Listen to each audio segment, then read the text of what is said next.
మంచిగా ఉన్నది సారు. పంచముఖి దాండాళం భీమరాయ స్వామి, మంత్రాలయం రాఘవేంద్ర స్వామి వచ్చినారు. ఇప్పుడు కానీ దస్తగిరి స్వామి దరగా వచ్చినారు. ప్రభుదేవుడు వచ్చినారు. కష్టాలు వెనకైపోతున్నాయి. ఇక్కడ మాత్రం గోపాలకృష్ణుడు వచ్చినాడు. ఇక్కడ మళ్ళీ ఆంజనేయ స్వామి వచ్చినారు. అనుకున్నది కోరికలు మంచిగా జరిగేటుండే, ఆధుని బాగుపడే ఛాన్స్ ఉండదు. కష్టాలు కొన్ని మధ్యన వచ్చి కూడా వెళ్ళిపోయినాయి. ఏం ప్రాబ్లం లేదు. ఇప్పటి నుంచి మాత్రం మంచిగా జరుగుతుంది, చెడ్డగా జరగదు. ఏం భయపడే అవసరం లేదు. ఇప్పుడు కానీ దేవుళ్ళ సహకారం బాగుంది. ఆధునికి భగవంతుని సహాయ ద్వారా ఎక్కడ పోయినా భగవంతుడే మీకు దీపురమోపన కాపాడుతాడు. నాకు సంతోషం అనిపించింది ఏంటంటే దాంట్లో రాలేదు కదా, దీంట్లో అన్ని మతాలు వచ్చినాయి. ఆంజనేయ స్వామి వచ్చినాడు కదా, ఇక్కడ యేసు ప్రభువుకు సంబంధించింది చిలక తీసింది, అలాగే ఇక్కడ దర్గాకు సంబంధించింది కూడా తీసింది. ఇక్కడ ఒక పార్థ సారథి వచ్చినాడు.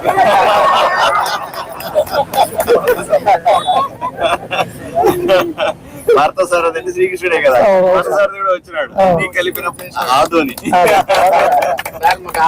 శ్రీకృష్ణుడు లాంటి అంటే నా ఉద్దేశం ఏంటంటే అన్ని మతాలకు అన్ని కులాలకు మంచి జరిగే అవకాశం ఉంది అని మనం మంజు చిలక చెప్తా ఉంది. అంతేనా? బాగా చెప్పిందా మీ మంజు చిలక?